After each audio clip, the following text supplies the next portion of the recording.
আমি রান্না করব পাবদা মাছের ঝাল। তো পাবদা মাছগুলো আমি কেটে কুটে সব বেছে ধুয়ে রেডি করে নিচ্ছি। কেটে কুটে আমি ধুয়ে নিয়েছি। এবার আমি নুন হলুদ মাখিয়ে নিচ্ছি।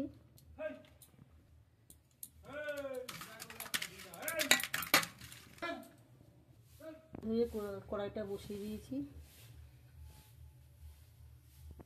কড়াই গরম হয়ে গেছে। কড়াইতে আমি তেল দিয়ে দিচ্ছি।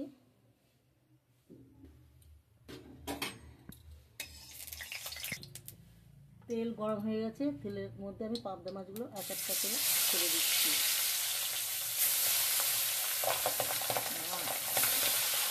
মাছগুলো একটু হালকা আমি ভেজে নেবো। তো হালকা ভাজা হয়ে গেছে, মাছগুলো আমি তুলে নিচ্ছি। এইভাবে আমি সব মাছগুলো ভেজে নেব। সব পাবদা মাছগুলো ভাজা হয়ে গেছে, আমি এক এক করে সবগুলো তুলে নিচ্ছি।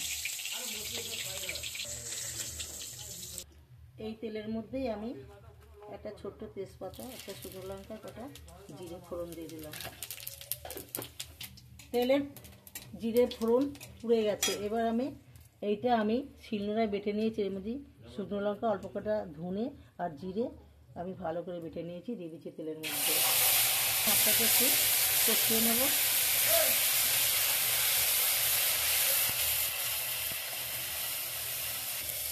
এরপরে আমি এই মাছটা যদি কেটে 4 মগজ, 3টে কাজু আর কটা পোস্ত আছে আমি তেলের মধ্যে দিয়ে দিচ্ছি।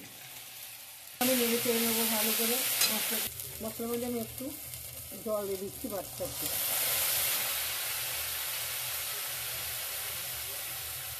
এবার আমি স্বাদ মতন নিয়ে দিচ্ছি, আর একটু হলুদ গুঁড়ো দিয়ে দিচ্ছি সামান্য একটু। মশলাটা ভালো করে কষিয়ে নেব।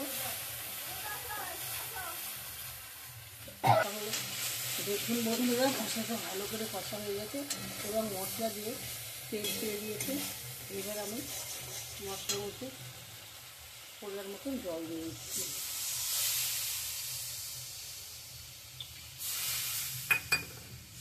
এবার ঝোলটা ফুটতে ফুটতে বন্ধুরা, আমার বাড়িতে ধনেপাতা গাছ আছে, আমি কিনতে যাচ্ছি।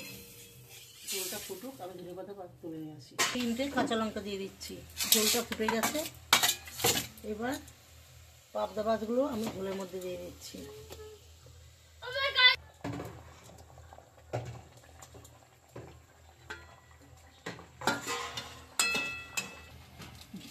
ধনে পাতা কুচি করে কটা দিয়ে দিচ্ছি ছড়িয়ে। বাড়ির ধনে পাতা, মানে ধনে পাতাগুলো বড় হয়ে গেছে, তো কুচি কুচি পাতা হয়ে গেছে। আর একটু আমি প্রায় হয়ে এসছে, আর সামান্য একটু আমি ফুটিয়ে নেবো, নিয়ে নামিয়ে নেব। পাবদা মাছের ঝাল এইভাবে রান্না করে খাবেন, খুবই ভালো লাগবে। আমাদের বাঙালি পদ্ধতি রান্না, তো আপনারা এইভাবে প্রত্যেকে রান্না করুন। আর আমার রান্না দেখে যদি আপনাদের ভালো লাগে, তাহলে আপনারা সবাই আমার সাথে থাকবেন। পাবদা মাছের ঝাল আমার হয়ে গেছে, আমি এবার নামিয়ে নিচ্ছি।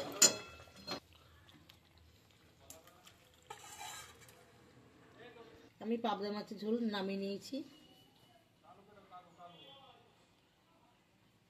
আমার রান্না এ অবধি শেষ। আবার আগামীকাল ঠাকুমার রান্না করে দেখা হবে। বাই। ছিলাম না তো।